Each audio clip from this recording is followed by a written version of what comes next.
ਵਾਹਿਗੁਰੂ ਜੀ ਕੀ ਫਤਿਹ। ਅਬਲੋ ਬਾਤ ਪ੍ਰਤੱਖ ਇਹ। ਹਾਜ਼ਰਾ ਹਜ਼ੂਰ ਜੁਗੋ ਜੁਗੋ ਅਟਲ ਗਿਆਨ ਸਮੁੰਦਰ ਬਾਣੀ ਦੇ ਬੋਹਿਤ ਛਤਰ ਚਵਰ ਤਖਤ ਦੇ ਮਾਲਕ ਸਤਿਗੁਰੂ ਧੰਨ ਸ੍ਰੀ ਗੁਰੂ ਗ੍ਰੰਥ ਸਾਹਿਬ ਮਹਾਰਾਜ ਜੀਆਂ ਦੇ ਸਜੇ ਪਾਵਨ ਦਰਬਾਰ ਨਿੱਘੀ ਗੋਦ 'ਚ ਸ਼ਾਮ ਦੇ ਦੀਵਾਨ ਦੀਆਂ ਹਾਜ਼ਰੀਆਂ ਭਰ ਰਹੇ ਗੁਰੂ ਰੂਪ ਖਾਲਸਾ ਪਿਆਰੀ ਸਾਧ ਸੰਗਤ ਫਤਿਹ ਪ੍ਰਵਾਨ ਕਰੋ। ਵਾਹਿਗੁਰੂ ਜੀ ਕਾ ਖਾਲਸਾ ਵਾਹਿਗੁਰੂ ਜੀ ਕੀ ਫਤਿਹ।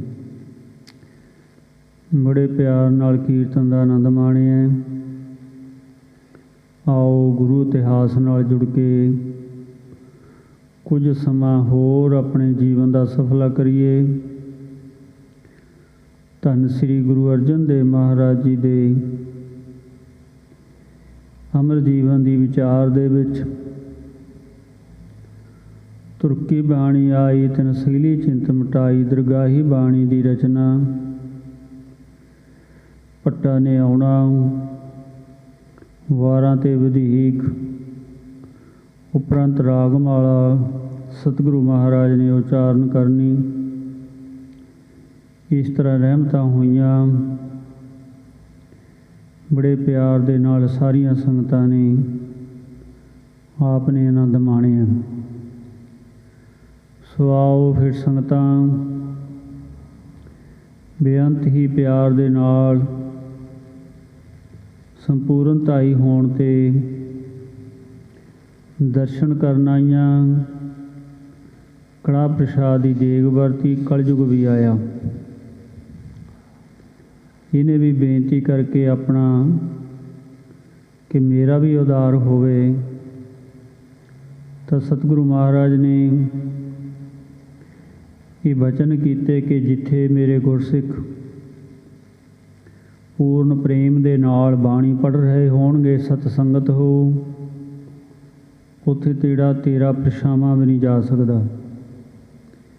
ਕਹਿਣ ਲੱਗਿਆ ਮਹਾਰਾਜ ਕਿਰਪਾ ਕਰੋ। ਤਾਂ ਪਾਤਸ਼ਾਹ ਨੇ ਬਚਨ ਕੀਤੇ ਵੀ ਠੀਕ ਹੈ, ਜਦੋਂ ਦੇਗ ਵਰਤੂ ਫੇਰ ਤੂੰ ਅੰਦਰ ਆ ਸਕਦਾ ਹੈ। ਵੀ ਐਸਾ ਸਮਾਂ ਹੀ ਆ ਜਦੋਂ ਦੇਗ ਵਰਤਦੀ ਹੈ ਤਾਂ ਕਲਯੁਗ ਆ ਜਾਂਦਾ ਹੈ। ਫਿਰ ਰੌਲਾ ਪੈਣਾ ਸ਼ੁਰੂ ਹੋ ਜਾਂਦਾ ਹੈ। ਅੱਜ ਵੀ ਇਸੇ ਤਰ੍ਹਾਂ ਹੁਣ ਜਿਹੜਾ ਸਾਡਾ ਦੇਗ ਵਰਤਾਉਣ ਦਾ ਪੁਰਾਤਨ ਤਰੀਕਾ ਸੀ, ਪੁਰਾਤਨ ਮਰਜ਼ਾਦਾ, ਉਹ ਬਦਲ ਚੁੱਕੀ ਹੈ ਸਮੇਂ ਨੇ। ਕਈ ਮਰਜ਼ਾਦਾਵਾਂ ਸਾਡੀਆਂ ਆਪਣੀ ਬੁੱਕਲ 'ਚ ਲੈ ਲਈਆਂ। ਹੁਣ ਹਰ ਸਮੇਂ ਦੇਗ ਵਰਤਦੀ ਹੈ ਅਤੇ ਹਰ ਸਮੇਂ ਹੀ ਸਤਸੰਗਤ ਹੁੰਦੀ ਦੇ ਵਿੱਚ ਵੀ ਗੱਲਾਂ ਹੋਈ ਜਾਂਦੀਆਂ ਨੇ, ਰੌਲਾ ਪਈ ਜਾਂਦਾ ਹੈ। ਉਹ ਕਲਯੁਗ ਆਪਣਾ ਕੰਮ ਕਰੀ ਜਾਂਦਾ ਹੈ। ਕਿਉਂਕਿ ਜਦੋਂ ਵੀ ਕੋਈ ਗੱਲ ਬੋਲਦਾ ਟਿਕੀ ਸੰਗਤ 'ਚ, ਉਹ ਹਰ ਸਮੇਂ ਨਾਮ ਜਪਣ ਵਾਲੇ ਨੂੰ ਉਹ ਖੇਡ ਦਿੰਦੀ ਹੈ। ਸੁਣਨ ਵਾਲੇ ਦਾ ਧਿਆਨ ਉੱਧਰ ਚਲਿਆ ਜਾਂਦਾ ਹੈ, ਸੁਣਾਉਣ ਵਾਲੇ ਦਾ ਵੀ ਧਿਆਨ ਜਾਂਦਾ ਹੈ। ਇਹ ਕਲਯੁਗ ਮਨ ਬਿਰਤੀਆਂ ਨੂੰ ਦੂਰ ਕਰਦਾ ਹੈ। ਰਹੋ ਵਿਚਾਰ ਇਸ ਤਰ੍ਹਾਂ ਮਹਾਰਾਜ ਦੇ ਕੱਲ੍ਹ ਤੱਕ ਇਤਿਹਾਸ ਸੁਣੇ। ਆਓ ਪਿਆਰ ਨਾਲ ਅਗਲਾ ਇਤਿਹਾਸ ਸਰਵਣ ਲਈ ਕਰਨ ਲਈ ਮਨ ਜੋੜੀਏ, ਰਸਨਾ ਪਵਿੱਤਰ ਕਰੀਏ, ਉਚਾਰਨ ਕਰੀਏ। ਸਤਿਨਾਮ ਸ੍ਰੀ ਵਾਹਿਗੁਰੂ ਸਾਹਿਬ ਜੀਓ। ਸਤਿਨਾਮ ਸ੍ਰੀ ਵਾਹਿਗੁਰੂ ਸਾਹਿਬ ਜੀਓ। ਅਬਲੋ ਬਾਤ ਪ੍ਰਤੱਖ ਇਹ। ਕਵੀ ਜੀ ਕਹਿ ਰਹੇ ਨੇ ਵੀ ਹੁਣ ਤੱਕ ਇਹ ਗੱਲ ਪ੍ਰਤੱਖ ਹੈ ਵੀ ਜਦੋਂ ਦੇਗ ਵਰਤਦੀ ਹੈ। ਦੇਖੋ ਸਮਝ ਵਿਚਾਰ। ਦੇਖ ਲਓ, ਇਸ ਗੱਲ ਨੂੰ ਸਮਝ ਕੇ ਦੇਖ ਲਓ, ਵਿਚਾਰ ਕੇ ਦੇਖ ਲਓ। ਪ੍ਰਸਾਦ ਵਰਤਾਏ ਤਬੈ ਦਿਓ। ਜਦੋਂ ਪ੍ਰਸ਼ਾਦ ਵਰਤਦਾ ਹੈ ਸੰਗਤ ਕੋ ਤਹਿਵਾਰ। ਉਸੇ ਸਮੇਂ ਜਦੋਂ ਸਤਿਗੁਰੂ ਮਹਾਰਾਜ ਦੇ ਹਜ਼ੂਰੀ ਵੀ ਦੇਗ ਵਰਤੀ, ਗੁਰੂ ਸਿੱਖ ਬੰਨੋ ਆਇਓ, ਤੇ ਉਸੇ ਸਮੇਂ ਰੌਲਾ ਪੈਣਾ ਸ਼ੁਰੂ ਹੋ ਜਾਂਦਾ ਹੈ। ਇਸ ਤਰ੍ਹਾਂ ਪਰ ਮਹਾਰਾਜ ਦੇ ਹਜ਼ੂਰ ਦੇਗ ਵਰਤੀ ਤੇ ਉਪਰੰਤ ਇੰਨੇ ਨੂੰ ਮਹਾਰਾਜ ਦੇ ਬਚਨ ਹੋ ਰਹੇ ਸੀ। ਸਮਾਪਤੀ ਹੋਈ ਸੀ ਸਾਰੇ ਸਮਾਗਮ ਦੀ, ਦੀਵਾਨ ਦੀ। ਇਹਨੇ ਨੂੰ ਸੰਗਤਾਂ ਆਈਆਂ, ਭਾਈ ਬੰਨੋ ਜੀ ਆ ਗਏ। ਸੰਗਤ ਸਾਥ ਅਪਾਰ, ਜਿਨ੍ਹਾਂ ਦੇ ਨਾਲ ਕਾਫੀ ਜ਼ਿਆਦਾ ਹੋਰ ਵੀ ਸੰਗਤ ਹੈ। ਮੰਗਟ ਵਾਸੀ ਤਾਹੇ ਇਹ ਕੀ, ਮਾਂਗਟ ਨਗਰ ਦੇ ਰਹਿਣ ਵਾਲੇ ਸੀ ਭਾਈ ਬੰਨੋ ਜੀ। ਦਰਸ਼ਨ ਗੁਰੂ ਨਿਹਾਰ, ਗੁਰੂ ਦੇ ਦੀਦਾਰ ਕਰਨ ਵਾਸਤੇ ਆਏ। ਚੌਪਈ ਕਾਰ ਭੇਟ ਆਗੈ ਗੁਰ ਧਾਰੀ, ਸਤਿਗੁਰੂ ਮਹਾਰਾਜ ਦੇ ਅੱਗੇ ਭੇਟਾਵਾਂ ਰੱਖੀਆਂ ਹਨ ਸਮੇਤ ਸੰਗਤਾਂ ਦੇ। ਕਰੀ ਬਿਨਤ ਗੁਰ ਅੰਚਰ ਡਾਰੀ, ਗਲ ਪੱਲਾ ਪਾ ਕੇ ਬੇਨਤੀ ਕੀਤੀ। ਸ੍ਰੀ ਗੁਰ ਕਾ ਸਭ ਆਦਰ ਕੀਨੋ, ਸਤਿਗੁਰੂ ਮਹਾਰਾਜ ਜੀ ਨੇ ਸਾਰਿਆਂ ਦਾ ਸਤਿਕਾਰ ਆਦਰ ਕੀਤਾ ਹੈ। ਮਨ ਇੱਛਤ ਸਭ ਕੋ ਵਰ ਦੀਨੋ, ਜੋ ਮਨ ਦੀ ਇੱਛਾ ਸੀ ਸਾਰਿਆਂ ਨੂੰ ਵਰ ਦਿੱਤੇ, ਬਖਸ਼ਿਸ਼ਾਂ ਕੀਤੀਆਂ ਸਤਿਗੁਰਾਂ ਨੇ। ਬੰਨੋ ਕੋ ਨਿਜ ਸਿੱਖ ਗੁਰੂ ਜਾਨਾ, ਸਤਿਗੁਰੂ ਮਹਾਰਾਜ ਭਾਈ ਬੰਨੋ ਨੂੰ ਬਹੁਤ ਜ਼ਿਆਦਾ ਪਿਆਰ ਕਰਦੇ ਸੀ। ਸ੍ਰੀ ਗੁਰੂ ਤਾਂ ਕੋ ਬਚਨ ਬਖਾਨਾ, ਪਾਤਸ਼ਾਹ ਬਚਨ ਕੀਤਾ, ਭਾਈ ਬੰਨੋ ਵੀ ਪੂਰਨ ਗੁਰਸਿੱਖ ਸਨ, ਗੁਰੂ ਦੇ ਪਿਆਰ ਵਾਲੇ। ਲਾਹੌਰ ਵਿੱਚ ਬੰਨੋ ਤੁਮ ਜਾਵੋ, ਪਾਤਸ਼ਾਹ ਕਹਿਣ ਲੱਗੇ, ਭਾਈ ਬੰਨੋ ਤੇਰੀ ਡਿਊਟੀ ਲਾਉਂਦੇ ਹਾਂ, ਤੂੰ ਲਾਹੌਰ ਜਾ।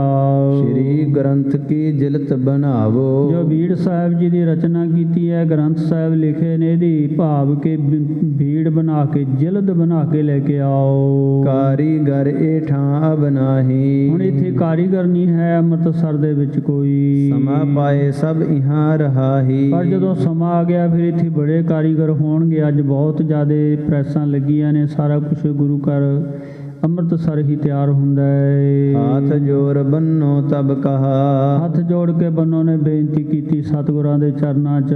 ਏਕ ਬੇਨਤੀ ਮੋ ਪ੍ਰਭ ਆਹਾ, ਮਹਾਰਾਜ ਮੇਰੀ ਵੀ ਇੱਕ ਬੇਨਤੀ ਹੈ। ਹੁਕਮ ਹੋਏ ਤੋ ਮੰਗਟ ਜਾਮੈ, ਹੁਕਮ ਹੋਵੇ ਤਾਂ ਮੈਂ ਮਾਂਗਟ ਵੀ ਆਪਣੇ ਨਗਰ ਵੀ ਲੈ ਕੇ ਜਾਵਾਂ। ਸੰਗਤ ਕੋ ਦਰਸ਼ਨ ਕਰਵਾਵੈ, ਸੰਗਤਾਂ ਨੂੰ ਦਰਸ਼ਨ ਕਰਾ ਕੇ ਲਿਆਵਾਂ ਗ੍ਰੰਥ ਸਾਹਿਬ ਜੀਆਂ ਦੇ। ਗੁਰ ਤਬ ਕਹਾ ਏਕ ਨਿਸ ਬਸਨਾ, ਸਤਿਗੁਰੂ ਮਹਾਰਾਜ ਨੇ ਬਚਨ ਕੀਤਾ, ਭਾਈ ਜਾ ਸਕਦਾ ਹੈ, ਪਰ ਇੱਕ ਰਾਤ ਵਾਸਤੇ ਉੱਥੇ ਇੱਕ ਹੀ ਰਾਤ ਰਹਿਣਾ ਹੈ, ਮਾਂਗਟ ਨਗਰ ਜ਼ਿਆਦੇ ਨਹੀਂ ਰਹਿਣਾ। 300 ਕਰਾ ਜੋ ਗੁਰੂ ਰਸਨਾ, ਇਸ ਤਰ੍ਹਾਂ ਜੋ ਸਤਿਗੁਰੂ ਮਹਾਰਾਜ ਜੀ ਨੇ ਆਪਣੇ ਪਵਿੱਤਰ ਮੁਖਾਰਬਿੰਦ ਤੋਂ ਬਚਨ ਕੀਤੇ ਤੇ ਭਾਈ ਬੰਨੋ ਨੇ ਵੀ ਉਸੇ ਤਰ੍ਹਾਂ ਹੀ ਕੀਤਾ। ਮਾਂਗਟ ਨਗਰ ਇੱਕ ਹੀ ਰਾਤ ਮਹਾਰਾਜ ਜੀਆਂ ਦੇ ਸਰੂਪ ਰੱਖੇ ਸੀ। ਦੋਹਰਾ ਏਕ ਰੈਣ ਖਾਰੇ ਰਹੇ, ਇੱਕ ਰੈਣ ਖਾਰਾ ਨਗਰ ਪੈਂਦਾ ਹੈ। ਦੁਤੀਆ ਜੰਡੋਰੇ ਆਏ, ਫਿਰ ਦੂਸਰਾ ਨਗਰ ਦੂਸਰੀ ਰਾਤ ਜੰਡੋਰੇ ਆਏ। ਇਸ ਤਰ੍ਹਾਂ ਜਦੋਂ ਜਾਂਦੇ ਆਉਂਦਿਆਂ, ਕਿਉਂਕਿ ਤਰਨ ਤਾਰਨ ਦੇ ਇਲਾਕੇ ਵੱਲ ਪੈ ਜਾਂਦੇ ਨੇ ਨਗਰ, ਇਸ ਤਰ੍ਹਾਂ ਮਹਾਰਾਜ ਦੇ ਹੁਣ ਵੀ ਸਥਾਨ ਬਣੇ ਹੋਏ ਨੇ। ਇਉਂ ਸਤਿਗੁਰੂ ਮਹਾਰਾਜ ਗੁਰੂ ਨਾਨਕ ਪਾਤਸ਼ਾਹ ਜੀ ਵੀ ਖਾਰੇ ਗਏ ਸੀ। ਸੋ ਇਸ ਤਰ੍ਹਾਂ ਭਾਈ ਬੰਨੋ ਨੇ ਸੇਵਾ ਕੀਤੀ। ਸਿੱਖ ਸੰਗਤ ਦਰਸ਼ਨ ਕਰਿਓ, ਸਾਰੀਆਂ ਸਿੱਖ ਸੰਗਤਾਂ ਜਿੱਥੇ ਜਾਂਦੇ ਦਰਸ਼ਨ ਕਰਦੇ। ਮਨ ਮੈਂ ਅਤ ਸੁਖ ਪਾਏ, ਮਨ ਕਰਕੇ ਅਤਿਅੰਤ ਹੀ ਸੁਖ ਪਾਇਆ। ਗੁਰੂ ਗ੍ਰੰਥ ਕੀ ਚੜਤ ਮੈਂ, ਇਸ ਤਰ੍ਹਾਂ ਧੰਨ ਸ੍ਰੀ ਗੁਰੂ ਗ੍ਰੰਥ ਸਾਹਿਬ ਮਹਾਰਾਜ ਜੀ ਦੀ ਜੋ ਸਤਿਗੁਰੂ ਪਾਤਸ਼ਾਹ ਰਚਨਾ ਕਰ ਰਹੇ ਸੀ, ਕਿਉਂਕਿ 1657 'ਚ ਲੱਗੇ ਸਨ, 61 'ਚ ਜਾ ਕੇ ਪੂਰੇ ਹੋਏ। 4-5 ਸਾਲ ਸਾਰੇ ਦੂਰ ਦੂਰ ਤੱਕ ਪਤਾ ਲੱਗ ਚੁੱਕਿਆ ਸੀ ਕਿ ਗੁਰੂ ਅਰਜਨ ਦੇਵ ਮਹਾਰਾਜ ਜੀ ਬਹੁਤ ਵੱਡੀ ਰਚਨਾ ਕਰ ਰਹੇ ਨੇ, ਇੱਕ ਬਹੁਤ ਵੱਡਾ ਧਾਰਮਿਕ ਗ੍ਰੰਥ ਲਿਖ ਰਹੇ ਨੇ, ਬੀੜ ਸਾਹਿਬ ਲਿਖ ਰਹੇ ਨੇ। ਕਹੀ ਸਿੱਖ ਕੀ ਬਾਤ, ਇਸੇ ਤਰ੍ਹਾਂ ਇਹ ਸਾਰੇ ਗੱਲ ਹੋਈ ਵੀ ਸੀ। ਤੇ ਨਾਲ ਜਿਹੜੇ ਗੁਰਸਿੱਖ ਤੇ ਉਹ ਤਾਂ ਗੁਰਸਿੱਖੀ ਨੂੰ ਪਿਆਰ ਹੀ ਕਰਦੇ ਸਨ, ਪਰ ਨਾਲ ਇਹ ਵੀ ਸੀ। ਭਗਤ ਸਿੰਘ ਅਬ ਸੋ ਸੁਣੋ, ਭਾਈ ਮਨੀ ਸਿੰਘ ਕਹਿੰਦੇ ਨੇ ਕਿ ਭਾਈ ਭਗਤ ਸਿੰਘ ਇਸ ਤਰ੍ਹਾਂ ਗੁਰਸਿੱਖ ਤਾਂ ਗੁਰੂ ਨੂੰ ਪਿਆਰ ਹੀ ਕਰਦੇ ਸੀ, ਪਰ ਇਹ ਵੀ ਗੱਲ ਨਾਲ ਸੁਣ। ਗੁਰੂ ਕਹੀ ਜੈ ਭਾਂਤ, ਜਿਸ ਤਰ੍ਹਾਂ ਸਤਿਗੁਰੂ ਗੁਰੂ ਅਰਜਨ ਦੇਵ ਮਹਾਰਾਜ ਨੇ ਇੱਕ ਹਦਾਇਤ ਕੀਤੀ ਹੈ ਭਾਈ ਬੰਨੋ ਨੂੰ ਤੇ ਗੁਰਸਿੱਖਾਂ ਨੂੰ। ਚੌਪਈ ਤੁਰਕ ਰਾਜ ਬੋਧਨ ਨਹੀਂ ਬਹਿਨਾ, ਮਹਾਰਾਜ ਕਹਿਣ ਲੱਗੇ ਵੀ ਤੁਰਕਾਂ ਦਾ ਰਾਜ ਹੈ, ਇਹ ਰਚਨਾ ਕੀਤੀ ਹੈ ਬਾਣੀ ਦੀ। ਤੁਸਾਂ ਨੇ ਜ਼ਿਆਦੇ ਦਿਨ ਨਹੀਂ ਰਹਿਣਾ ਹੈ ਕਿਤੇ ਵੀ, ਇੱਕ ਰਾਤ ਤੋਂ ਵੱਧ ਟਾਈਮ ਨਹੀਂ ਕਿਤੇ ਕੱਟਣਾ। ਤੇ ਇਸ ਤਰ੍ਹਾਂ ਮਹਾਰਾਜ ਜੀ ਬਚਨ ਕਰਦੇ ਹਨ, ਜਿਤਕ ਜ਼ਰੂਰ ਹੋਏ ਤਿਤ ਰਹਿਣਾ। ਹਾਂ, ਜਿੱਥੇ ਜ਼ਰੂਰਤ ਹੈ ਉੱਥੇ ਜ਼ਰੂਰ ਅਟਕਣਾ ਹੈ। ਸਤ ਬਚਨ ਬੰਨੋ ਮੁਖ ਗਾਈ, ਸਤ ਬਚਨ ਕਹਿ ਕੇ ਬੰਨੋ ਜੀ ਭਾਈ ਸਤਿਗੁਰੂ ਮਹਾਰਾਜ ਦੀ ਆਗਿਆ ਮੰਨ ਕੇ। ਭਇਓ ਤਿਆਰ ਚੱਲਿਓ ਸੁਖ ਪਾਈ, ਬੜੇ ਆਨੰਦ ਦੇ ਨਾਲ ਤਿਆਰ ਹੋ ਕੇ ਸੁੱਖਾਂ ਸਹਿਤ ਚੱਲਿਆ। ਸੈਂਚੀਆਂ ਲੈ ਗੁਰ ਚਰਨ ਮਨਾਏ, ਜੋ ਸਤਿਗੁਰੂ ਮਹਾਰਾਜ ਜੀ ਨੇ ਬਾਣੀ ਦੀ ਰਚਨਾ ਕੀਤੀ ਹੋਈ ਸੀ, ਇਕੱਲੇ ਪੱਤਰੇ ਹੀ ਸਨ, ਸੈਂਚੀਆਂ ਮੋਤੀਆਂ ਦੇ ਰੂਪ ਵਿੱਚ ਲਪੇਟ ਕੇ ਰੱਖੇ ਹੋਏ ਉਹ ਸਾਰੇ ਉਸੇ ਤਰ੍ਹਾਂ ਨਾਲ ਲੈ ਲਏ। ਸੰਗਤ ਚਲੀ ਸਾਥ ਅਧਿਕਾਏ। ਕੁਝ ਕੁ ਨਾਲ ਗੁਰਸਿੱਖ ਕਾਫੀ ਸੰਗਤਾਂ ਵੀ ਲਈਆਂ। ਤਬ ਬੰਨੋ ਮਨ ਮੈਂ ਇਹ ਆਈ। ਭਾਈ ਬੰਨੋ ਜੀ ਦੇ ਮਨ ਦੇ ਵਿੱਚ ਇੱਕ ਫੁਰਨਾ ਆ ਗਿਆ। ਦੁਤੀਆ ਸਰੂਪ ਗ੍ਰੰਥ ਜੀ ਪਾਈ। ਕਿ ਦੂਸਰਾ ਸਰੂਪ ਵੀ ਤਿਆਰ ਕਰ ਲੈਣਾ ਚਾਹੀਦਾ ਹੈ। ਦੋਹਰਾ ਸੁਦਾ ਸਰੋਵਰ ਤੈ ਚੱਲਿਓ। ਇਉਂ ਅੰਮ੍ਰਿਤਸਰ ਸਰੋਵਰ ਤੋਂ ਚੱਲੇ ਹਨ। ਮਨ ਮੈਂ ਕੀਓ ਵਿਚਾਰ। ਮਨ ਦੇ ਵਿੱਚ ਇਹ ਵਿਚਾਰ ਕਰ ਲਈ। ਗ੍ਰੰਥ ਜਹਾਜ ਸਤਿਗੁਰੂ ਰਚਿਓ। ਸਤਿਗੁਰਾਂ ਨੇ ਬਹੁਤ ਵੱਡਾ ਬਹਿਰੀ ਜਹਾਜ਼ ਗ੍ਰੰਥ ਸਾਹਿਬ ਜੀ ਦੀ ਬੀੜ ਸਾਹਿਬ ਜੀ ਦੀ ਰਚਨਾ ਕੀਤੀ ਹੈ। ਭਈ ਜਿਲਤ ਇੱਕ ਵਾਰ। ਇਹ ਤਾਂ ਇੱਕੋ ਹੀ ਸਰੂਪ ਰਚਿਆ ਸਤਿਗੁਰੂ ਸੱਚੇ ਪਾਤਸ਼ਾਹ ਜੀਆਂ ਨੇ। ਗੁਰੂ ਗ੍ਰਹਿ ਪਿਓ ਤਬ ਲਿਖੇ ਕੋ। ਹੁਣ ਜਦੋਂ ਸਤਿਗੁਰੂ ਮਹਾਰਾਜ ਦੇ ਹਜ਼ੂਰ ਇਹ ਸਰੂਪ ਰਹਿਣੇ ਨੇ ਫਿਰ ਕਿਹਨੇ ਲਿਖਣਾ ਹੈ? ਕੌਣ ਆਗਿਆ ਲਊ ਮਹਾਰਾਜ ਤੋਂ ਦੁਬਾਰੇ ਲਿਖਣ ਵਾਸਤੇ? ਸੰਗਤ ਕੈਸ ਕਰਾਏ। ਫਿਰ ਸੰਗਤ ਕਿਸ ਤਰ੍ਹਾਂ ਤਰੇਗੀ ਹੋਰ ਜ਼ਿਆਦਾ ਦੂਰ ਤੱਕ? ਤਾਂ ਤੇ ਯਤਨ ਐਸਾ ਕਰੋ। ਇਸ ਕਰਕੇ ਮੈਂ ਇਹ ਯਤਨ ਕਰਾਂ ਉਦਮ ਕਰਾਂ। ਤਾਰੋਂ ਦੇਸ ਬਣਾਏ। ਇਹ ਹੋਰ ਇਸੇ ਤਰ੍ਹਾਂ ਸਾਰਾ ਦੇਸ਼ ਸੂਰ ਇਲਾਕਾ ਵੀ ਤਰੇ ਇੱਕ ਮਹਾਰਾਜ ਦਾ ਸਰੂਪ ਹੋਰ ਲਿਖ ਲਵਾਂ। ਚੌਪਈ ਸ੍ਰੀ ਗੁਰੂ ਕਹਾ ਰਹਿਣ ਇਕ ਰਹੀਓ। ਫਿਰ ਵਿਚਾਰ ਕੀਤੀ ਕਿ ਸਤਿਗੁਰਾਂ ਦਾ ਹੁਕਮ ਹੈ ਇੱਕ ਰਾਤ ਰਹਿਣਾ ਹੈ। ਆਵਤ ਜਾਵਤ ਬੀਚ ਨ ਬਈਓ। ਆਉਂਦਿਆਂ ਜਾਂਦਿਆਂ ਕਿਤੇ ਬੈਠੇ ਨਹੀਂ ਰਹਿਣਾ ਹੈ। ਇੱਕ ਥਾਵੇਂ ਟਿਕਾਣਾ ਨਹੀਂ ਕਰਨਾ। ਪੰਥ ਰਹਿਣ ਕਛ ਭਾਖੀ ਨਾਹੀ। ਰਾਹ ਦੇ ਵਿੱਚ ਵੀ ਕਿੰਨੀਆਂ ਰਾਤਾਂ ਲੱਗਣਗੀਆਂ ਇਹ ਨਹੀਂ ਮਹਾਰਾਜ ਨੇ ਕੋਈ ਬਚਨ ਕੀਤੇ। ਤਾਂ ਤੇ ਯਤਨ ਕਰੋ ਇਹ ਮਾਹੀ। ਇਸ ਕਰਕੇ ਮੈਂ ਕਿਉਂ ਨਾ ਇਹ ਯਤਨ ਕਰਾਂ ਉਦਮ ਕਰਾਂ। ਭੇਜ ਸਿੱਖ ਕਾਗਜ਼ ਮੰਗਵਾਏ। ਬੜੀ ਜਲਦੀ ਉਦਮ ਕਰਕੇ ਸਿੱਖ ਭੇਜ ਕੇ ਕਾਗਜ਼ ਤਿਆਰ ਕਰਾ ਲਿਆ। ਪੱਤਰੇ ਰਚੇ ਅਧਿਕ ਚਿਤ ਲਾਏ। ਅਧਿਕ ਪ੍ਰੇਮ ਦੇ ਨਾਲ ਪੱਤਰੇ ਤਿਆਰ ਕਰ ਲਏ ਕਾਗਜ਼ ਮੰਗਾ ਕੇ। ਸੰਗਤ ਕੋ ਇਹ ਆਗਿਆ ਦਈ। ਨਾਲ ਚੱਲਣ ਵਾਲੀਆਂ ਗੁਰਸਿੱਖਾਂ ਸੰਗਤਾਂ ਨੂੰ ਆਗਿਆ ਦਿੱਤੀ। ਪਾਂਚ ਕੋਸ ਕੀ ਮੰਜ਼ਲ ਕਰੀ। ਇਉਂ ਕੀ ਕਰਨਾ ਕਿ 5 ਕੋ ਚੱਲਣਾ ਹੈ। ਸੰਗਤ ਸਿੱਖ ਲਿਖੈ ਮਨ ਲਾਈ। ਇਉਂ ਸੰਗਤ ਸਿੱਖ ਕਿਉਂਕਿ ਸਤਿਗੁਰੂ ਤਾਂ ਭਾਈ ਗੁਰਦਾਸ ਜੀਆਂ ਤੋਂ ਕੱਲਿਆਂ ਤੋਂ ਹੀ ਲਿਖਾਉਂਦੇ ਸੀ ਪਰ ਇਸ ਨੇ ਉਸ ਸਮੇਂ ਹੋਰ ਵੀ ਕਈ ਨਾਲ ਲਿਖਣ ਵਾਸਤੇ ਲਾ ਲਏ ਕਿਉਂ ਅਜੇ ਮਹਾਰਾਜ ਦੇ ਸਰੂਪ ਬੀੜ ਸਾਹਿਬ ਬੰਨੀ ਨਹੀਂ ਸੀ।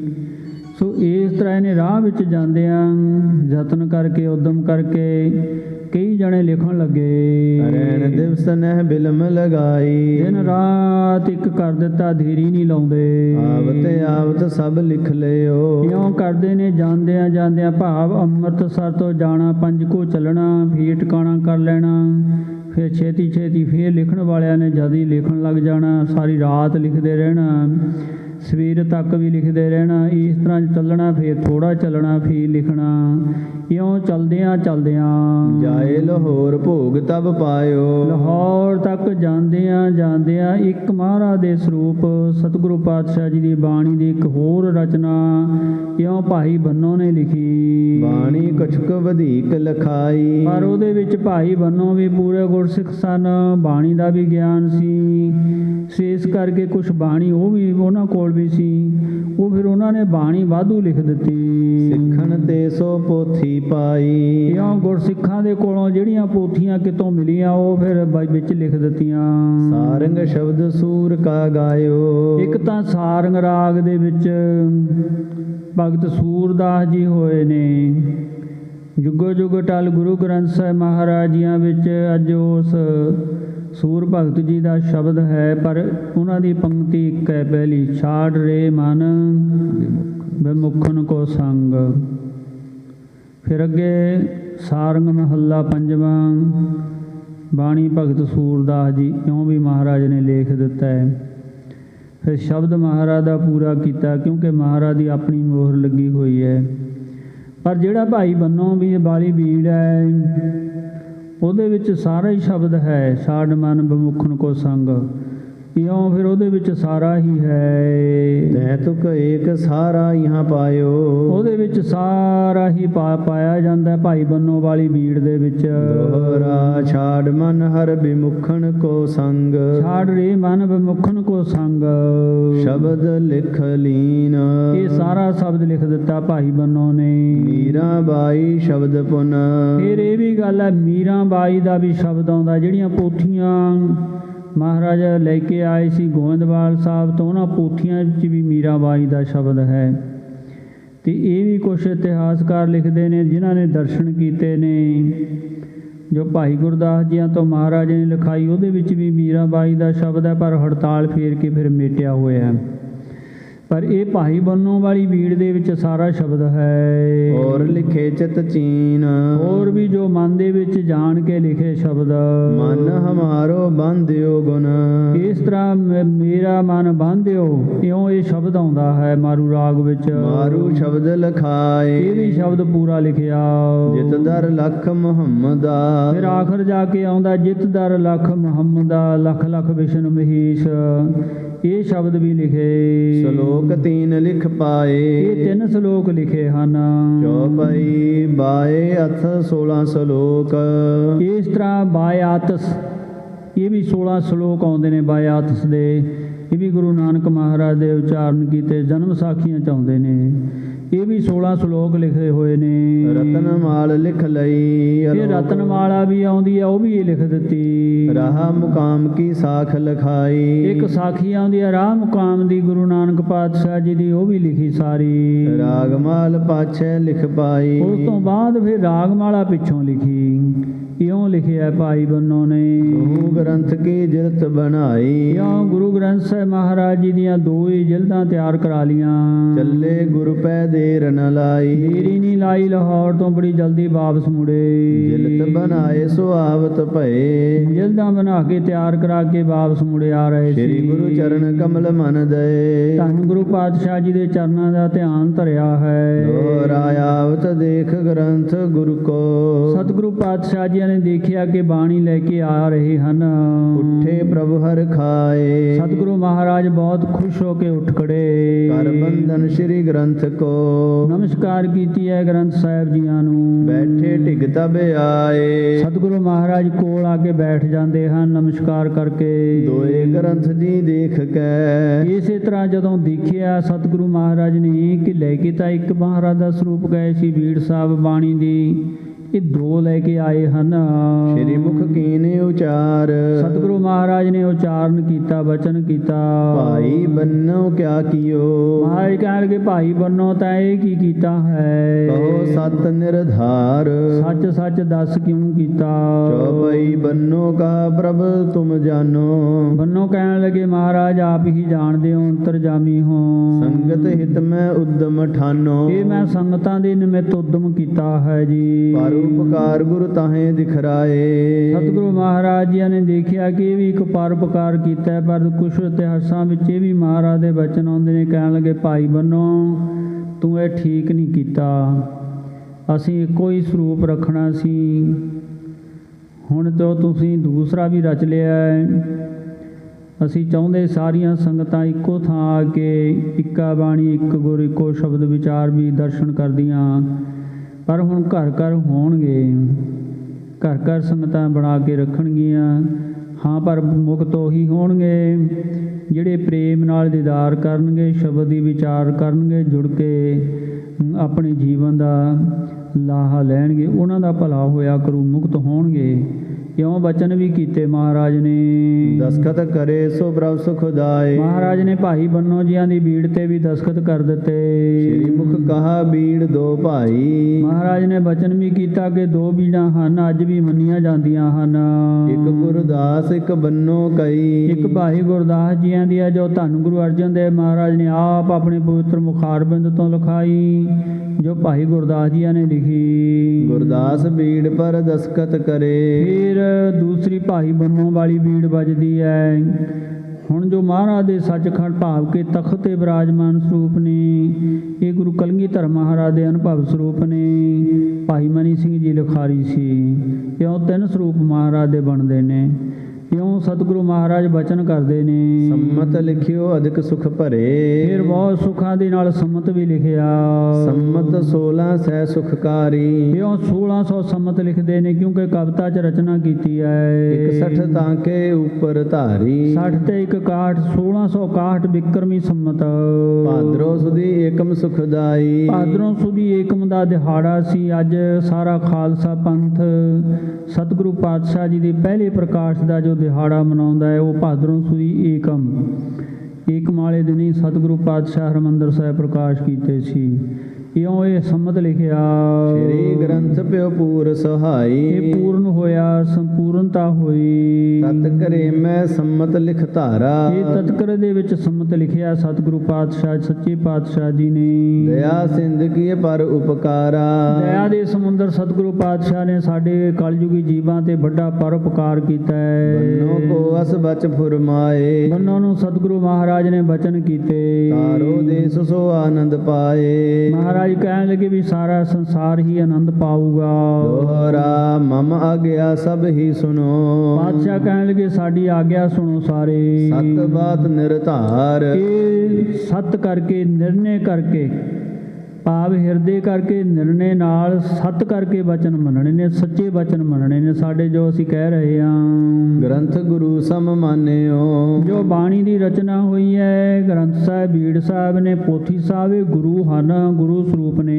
ਭੇਦ ਨ ਕਉ ਵਿਚਾਰ। ਸਾਡੇ ਚ ਇਹਨਾਂ ਵਿੱਚ ਕੋਈ ਭੇਦ ਨਹੀਂ ਹੈ, ਵਿਚਾਰਨਾ ਨਹੀਂ ਹੈ। ਜੋ ਗ੍ਰੰਥ ਇਸ ਥੋਂ ਲਿਖੇ। ਇਸ ਤਰ੍ਹਾਂ ਜਿਹੜਾ ਵੀ ਗੁਰੂ ਗ੍ਰੰਥ ਸਾਹਿਬ ਤੋਂ ਅੱਗੇ ਲਿਖੇਗਾ ਸੋਧੋ ਇਸੈ ਬਨਾਏ। ਫਿਰ ਸੋਧਣਾ ਭਾਵ ਕਿ ਸ਼ੁੱਧ ਲਿਖਣਾ ਹੈ, ਉਹਦੇ ਵਿੱਚ ਬਾਅਦ ਘਾਟ ਅੱਖਰ ਦੀ ਨਹੀਂ ਕਰਨੀ, ਧਿਆਨ ਨਾਲ ਲਿਖਣਾ ਹੈ। ਗੁਰਦਾਸ ਬੀੜ ਤੇ ਜੋ ਲਿਖੇ। ਜੋ ਭਾਈ ਗੁਰਦਾਸ ਜੀ ਨੇ ਲਿਖਿਆ ਸਰੂਪ ਤਾਂ ਤੇ ਸੋ ਸੁਧਾਏ। ਇਹਨਾਂ ਕੋਲੋਂ ਜ਼ਰੂਰ ਸੁਧਵਾਈ ਕਰਾਉਣੀ ਹੈ, ਭਾਵ ਕਿ ਸ਼ੁੱਧ ਲਿਖਣਾ ਹੈ, ਅੱਖਰਾਂ 'ਚ ਬਾਅਦ ਘਾਟ ਨਹੀਂ ਕਰਨੀ। ਚੌਪਈ ਸ੍ਰੀ ਸਤਿਗੁਰ ਦਿਖ ਲਗੋ ਦੀਵਾਨਾ। ਕਿਉਂ ਸਤਿਗੁਰੂ ਮਹਾਰਾਜ ਦਾ ਦੀਵਾਨ ਲੱਗਿਆ ਹੋਇਆ। ਮੈਂ ਇੱਕ ਹੋਰ ਵੀ ਦੱਸ ਦਿੰਦਾ ਕਿਉਂਕਿ ਕਈ ਵਾਰੀ ਇਹ ਗੱਲਾਂ ਆ ਜਾਂਦੀਆਂ ਨੇ।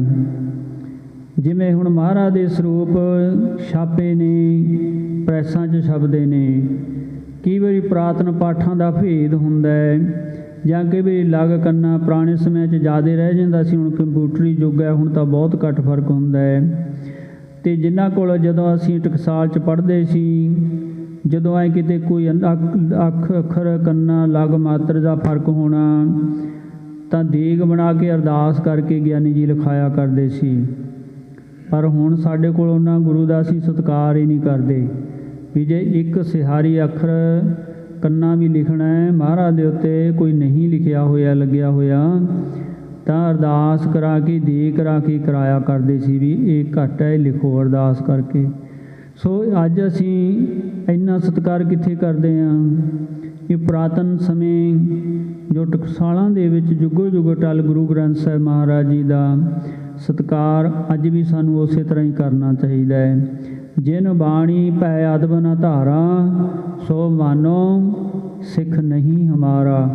ਜੇ ਅਸੀਂ ਗੁਰਬਾਣੀ ਦਾ ਅਦਬ, ਗੁਰਬਾਣੀ ਦਾ ਡਰ ਭੈ ਨਹੀਂ ਰੱਖਾਂਗੇ ਗੁਰੂ ਦਾ ਤਾਂ ਅਸੀਂ ਸਿੱਖ ਨਹੀਂ ਕਹਾ ਸਕਦੇ। ਸੋ ਵੱਧ ਤੋਂ ਵੱਧ ਸਤਿਕਾਰ ਕਰੀਏ। ਬੁੱਢੇ ਆਦਿਕ ਸਭ ਇੱਕ ਠਾਨਾ। ਬਾਬਾ ਬੁੱਢਾ ਜੀਆਂ ਤੋਂ ਆਦ ਸਾਰੀਆਂ ਸੰਗਤਾਂ ਮਹਾਰਾਜ ਦੇ ਹਜ਼ੂਰੀ ਵਿੱਚ ਸਨ। ਹਰਗੋਬਿੰਦ ਕੋ ਕਹਾ ਸੁਣਾਈ। ਹਰਗੋਬਿੰਦ ਸਾਹਿਬ ਮਹਾਰਾਜ ਜੀਆਂ ਨੂੰ ਬਚਨ ਕੀਤੇ ਸੱਚੇ ਪਾਤਸ਼ਾਹ ਜੀਆਂ ਨੇ। ਆਗਿਆ ਮੋਰ ਸੁਨੋ ਚਿਤ ਲਾਈ। ਵੀ ਸਾਡੀ ਆਗਿਆ ਧਿਆਨ ਦੇ ਨਾਲ ਸੁਣੋ। ਸਾਹਿਬ ਬੁੱਢੇ ਬਚਨ ਬਖਾਨਾ। ਸਾਹਿਬ ਬੁੱਢੇ ਬਾਬਾ ਜੀਆਂ ਦੇ ਨਾਲ ਤੁਮ ਕਰਨੇ ਯੁੱਧ ਮਹਾ ਭਿਆਨਾ। ਕੀ ਆਖਿਆ ਕਿ ਬਾਬਾ ਜੀਆਂ ਦੇ ਬਚਨ ਹੋਏ ਨੇ ਦਲ ਭੰਜਨ ਗੁਰ ਸੂਰਮਾ ਬੜ ਜੋਧਾ ਪਉ ਪਰਉਪਕਾਰੀ। ਹਰਗੋਬਿੰਦ ਸਾਹਿਬ ਮਹਾਰਾਜ ਜੀਆਂ ਨੂੰ ਬਚਨ ਕੀਤਾ ਕਿ ਤੁਸੀਂ ਨੇ ਮਹਾਨ ਯੁੱਧ ਕਰਨੇ ਨੇ। ਗ੍ਰੰਥ ਵਿੱਚ ਹਮ ਜੋਏ ਲਿਖਾਈ। ਪਰ ਜੋ ਅੰਮ੍ਰਿਤ ਰੂਪ ਬਾਣੀ ਦੇ ਵਿੱਚ ਬਾਣੀ ਦੀ ਰਚਨਾ ਕੀਤੀ ਹੈ 22 ਵਾਰ ਸੁਨੋ ਮਨ ਲਾਈ। ਇਹਦੇ ਵਿੱਚ 22 ਵਾਰਾਂ ਉਚਾਰਨ ਕੀਤੀਆਂ ਹੋਈਆਂ ਨੇ। ਮਨ ਪਸੰਦ ਸੁਨ ਵਾਰ ਜੋ ਪਾਵੋ। ਇਸ ਤਰ੍ਹਾਂ ਜਿਹੜੀ ਵਾਰ ਜਿਸ ਤਰ੍ਹਾਂ ਮਨ ਨੂੰ ਪਿਆਰੀ ਲੱਗੇ ਤਬੈ ਧੁਨਾ ਤੁਮ ਤਾਹੇ ਚੜਾਵੋ। ਉਹਦੇ ਉੱਤੇ ਧੁਨਾ ਚੜਾਓ। ਬਾਣੀ ਦੇ ਵਿੱਚ 9 ਵਾਰਾਂ ਦੇ ਉੱਤੇ 9 ਧੁਨਾਂ ਚੜਾਈਆਂ ਹੋਈਆਂ ਨੇ। ਧੁਨਾਂ ਹੁੰਦੀਆਂ ਨੇ ਧੁਨ ਦੇ ਵਿੱਚ ਗਾਉਣੀ ਵਾਰ ਨੂੰ, ਜਿਵੇਂ ਢਾਡੀ ਸਿੰਘ ਗਾਉਂਦੇ ਨੇ। ਹਰਗੋਬਿੰਦ ਸਾਹਿਬ ਮਹਾਰਾਜ ਜੀਆਂ ਨੇ ਢਾਡੀ ਪ੍ਰਥਾ ਆਰੰਭ ਕੀਤੀ, 12 ਗਾਉਣੀਆਂ ਆਰੰਭ ਕੀਤੀਆਂ। ਪੰਥ ਦੇ ਵਿੱਚ ਇਹ ਪ੍ਰਚਲਿਤ ਹੈ ਕਿ ਜਿਹੜੀਆਂ 9 ਧੁਨਾਂ ਸੀ ਫਿਰ ਗੁਰੂ ਹਰਗੋਬਿੰਦ ਸਾਹਿਬ ਜੀਆਂ ਨੇ ਚੜਾਈਆਂ ਨੇ। ਪਰ ਕੁਛ ਵਿਦਵਾਨ ਕਹਿੰਦੇ ਨੇ ਕਿ ਸਤਿਗੁਰੂ ਮਹਾਰਾਜ ਨੇ ਆਪ ਹੀ ਉਹਨਾਂ ਧੁਨਾਂ ਦੇ ਉੱਤੇ ਆਪ ਹੀ, ਜਿਵੇਂ ਆਸਾ ਦੀ ਵਾਰ ਹੈ ਲਿਖੇ ਟੁੰਡੇ ਅਸ ਰਾਜੇ ਕੀ ਧੁਨੀ, ਕਿਉਂਕਿ ਟੁੰਡਾ ਤੇ ਅਸ ਰਾਜਾ ਹੋਇਆ ਉਹਨਾਂ ਦੀ ਧੁਨੀ, ਉਹਦਾ ਜੰਗ ਹੋਇਆ, ਜੰਗ ਦੇ ਜਿਵੇਂ ਫਿਰ ਉਸ ਸਮੇਂ ਦੀ ਵਾਰ ਗਾਈ ਗਈ, ਉਸ ਵਾਰ ਦੇ ਹਿਸਾਬ ਨਾਲ ਇਹ ਗਾਈ ਜਾਂਦੀ ਹੈ। ਇਸੇ ਤਰ੍ਹਾਂ ਸਾਰੀਆਂ 9 ਧੁਨਾਂ ਚੜਾਈਆਂ। ਪਰ ਇੱਥੇ ਕਵੀ ਜੀ ਇਹ ਦੱਸਦੇ ਜਾ ਰਹੇ ਨੇ ਕਿ ਗੁਰੂ ਹਰਗੋਬਿੰਦ ਸਾਹਿਬ ਮਹਾਰਾਜ ਨੇ ਚੜਾਈਆਂ ਬਾਣੀ ਔਰ ਨਹੀਂ ਤੁਮ ਕਰਨੀ। ਵੀ ਹੋਰ ਬਾਣੀ ਤੁਸਾਂ ਨੇ ਨਹੀਂ ਚੜਾਉਣੀ, ਸਿਰਫ ਜੰਗ ਕਰਨੇ ਨੇ। ਜੰਗ ਕਰਨ ਕਰਕੇ 12 ਗਾਉਣੀਆਂ ਨੇ। ਇਹ ਧੁਨਾਂ ਤੁਸੀਂ ਜਿਹੜੀਆਂ ਤੁਹਾਨੂੰ ਚੰਗੀਆਂ ਲੱਗਣ ਉਹ ਚੜਾ ਦਿਓ। ਸਤ ਬਚਨ ਸੁਨੋ ਮਮ ਸਰਵਣੀ। ਪਰ ਸਾਡੇ ਬਚਨ ਸਤ ਕਰਕੇ ਮਨ ਕਰਕੇ ਸੁਣਨੇ। ਇਉਂ ਸਤਿਗੁਰੂ ਮਹਾਰਾਜ ਨੇ ਬਚਨ ਕੀਤਾ ਹੈ, ਦੀਨ ਹੇਤ ਜੋ ਸੀਸ ਉਤਾਰੇ। ਕਿਉਂਕਿ ਜਿਹੜੇ ਆਪਣੇ ਸੰਸਾਰ ਦੇ ਧਰਮ ਵਾਸਤੇ ਸੀਸ ਲਾਉਣਗੇ, ਚੜ੍ਹੈ ਬਾਣੀ ਮੁਖੋਂ ਉਚਾਰੇ। ਉਹ ਬਾਣੀ ਉਚਾਰਨਗੇ, ਫਿਰ ਉਹਨਾਂ ਦੀ ਬਾਣੀ ਚੜੂ, ਭਾਵ ਨੌਵੇਂ ਪਾਤਸ਼ਾਹ ਜੀ ਦੀ। ਔਰ ਕਿਸੀ ਕੀ ਚੜੇ ਨ ਬਾਣੀ। ਹੋਰ ਕਿਸੇ ਦੀ ਬਾਣੀ ਨਹੀਂ ਦਰਜ ਹੋਣੀ। ਸਤ ਬਚਨ ਹਮਰੇ ਤੁਮ ਜਾਣੀ। ਇਹ ਸਾਡੇ ਸਤ ਬਚਨ ਨੇ, ਸੱਚੇ ਬਚਨ ਨੇ, ਜਾਣ ਲੈਣੇ। ਦੋਹਰਾ ਗੁਰੂ ਗ੍ਰੰਥ ਕਲ ਯੁਗ ਭਇਓ, ਸ੍ਰੀ ਗੁਰੂ ਰੂਪ ਮਹਾਨ। ਸੁਆਓ ਇਸ ਤਰ੍ਹਾਂ ਸਮੇਂ ਦੀ ਸਮਾਪਤੀ ਹੈ। ਸਤਿਗੁਰੂ ਪਾਤਸ਼ਾਹ ਬਖਸ਼ਿਸ਼ਾਂ ਕਰ ਰਹੇ ਨੇ। ਹੁਣ ਗੁਰੂ ਗ੍ਰੰਥ ਸਾਹਿਬ ਮਹਾਰਾਜ ਜੀ ਨੂੰ ਜੋ ਵਰ ਦਿੰਦੇ ਨੇ ਬਾਣੀ ਦੀਆਂ, ਜੋ ਸਾਨੂੰ ਸੋਝੀਆਂ ਕਰਾਉਂਦੇ ਨੇ, ਉਹ ਕੱਲ੍ਹ ਨੂੰ ਵਿਚਾਰਾਂਗੇ। ਹੋਈਆਂ ਭੁੱਲਾਂ ਮਾਫ ਕਰਨੀਆਂ, ਇਤਿਹਾਸ ਨੂੰ ਆਪਾਂ ਇੱਥੇ ਟਿਕਾ ਦਿੰਦੇ ਹਾਂ। ਸਾਰੀ ਸੰਗਤ ਨੇ ਫਤਿਹ ਪ੍ਰਵਾਨ ਕਰਨੀ। ਜਿੰਨੀ ਸਤਿਗੁਰੂ ਕਿਰਪਾ ਕਰਦੇ ਨੇ, ਜਿੰਨੀ ਕੁ ਬਖਸ਼ਿਸ਼ ਹੈ, ਉਸ ਗੁਰੂ ਦੀ ਬਖਸ਼ਿਸ਼ ਨਾਲ ਹੀ ਗੁਰੂ ਇਤਿਹਾਸ ਬਿਆਨ ਕੀਤਾ ਹੈ। ਸਤਿਗੁਰੂ ਦਾ ਇਤਿਹਾਸ ਜਾਣ ਕੇ ਹਿਰਦੇ 'ਚ ਵਸਾ ਕੇ ਲਾਹੇ ਲੈ ਕੇ ਵਡਭਾਗੇ ਬਣਨਾ। ਆਓ ਪੰਕਤੀਆਂ ਸਰਵਣ ਕਰਕੇ ਫਤਿਹ ਪ੍ਰਵਾਨ ਕਰੋ ਜੀ। ਦੀਨ ਹੇਤ ਜੋ ਸੀਸ ਉਤਾਰੇ, ਚੜ੍ਹੈ ਬਾਣੀ ਮੁਖੋਂ ਉਚਾਰੇ। ਔਰ ਕਿਸੀ ਕੀ ਚੜੇ ਨ ਬਾਣੀ, ਸਤ ਬਚਨ ਹਮਰੇ ਤੁਮ ਜਾਣੀ। ਵਾਹਿਗੁਰੂ ਜੀ ਕਾ ਖਾਲਸਾ, ਵਾਹਿਗੁਰੂ ਜੀ ਕੀ ਫਤਿਹ।